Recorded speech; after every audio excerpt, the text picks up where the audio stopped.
Aujourd'hui, dans le Lorrain du jour, nous recevons une jeune femme qui a transformé une épreuve en espace de parole et d'accompagnement. Bonjour Maxine Soudier. Bonjour Jérémy. Depuis janvier 2026, vous animez Saphir et Cancer Podcast, hein. C'est un rendez-vous où professionnels de santé et patients parlent sans filtre du cancer, des traitements, mais aussi du bien-être et de la reconstruction. Quel était votre objectif principal en lançant ce podcast? C'était essentiellement de démystifier le thème du cancer et aussi d'apporter de l'information et de la connaissance à des patients ou à toute personne en général.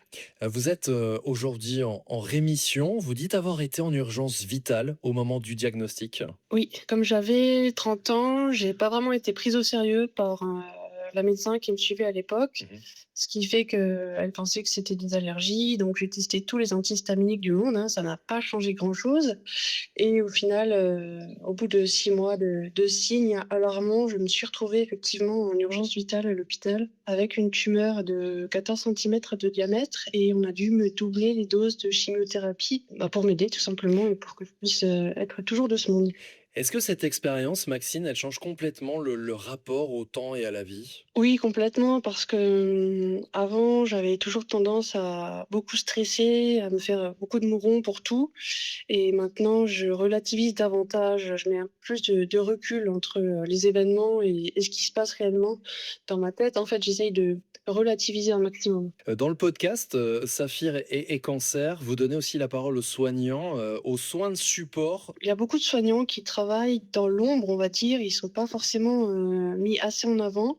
Et moi, j'ai eu, accès à certains soins de support un peu tardivement dans le traitement. C'est aussi la motivation pour laquelle, j'ai souhaité mettre en avant ces soins de support et je me dis: «Ils font un travail formidable et pourquoi pas en parler davantage, quoi?» Il y a beaucoup d'espoir, beaucoup de résilience dans votre podcast.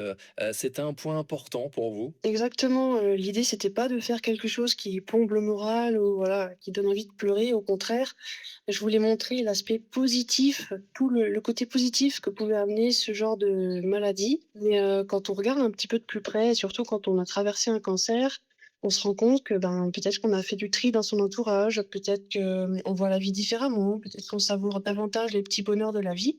Et c'était important pour moi de mettre en avant justement, toutes ces aspects bénéfiques de la vie parce que je trouve que actuellement on est toujours dans une course à la performance, au rendement, il faut qu'on soit parfait partout et c'est usant, en fait. Alors que si on prend le temps de vivre et de voir ce qui a vraiment de la valeur pour nous, ce qui est vraiment important, on voit les choses de manière totalement différente. Le podcast de Maxine Soudier, Saphir et Cancer Podcast, est tourné dans les locaux du Puzzle à Thionville. C'est disponible sur YouTube, Spotify ou encore Deezer. Merci à vous d'avoir témoigné, Maxine, sur l'antenne d'ici Lorraine. Merci beaucoup pour l'interview.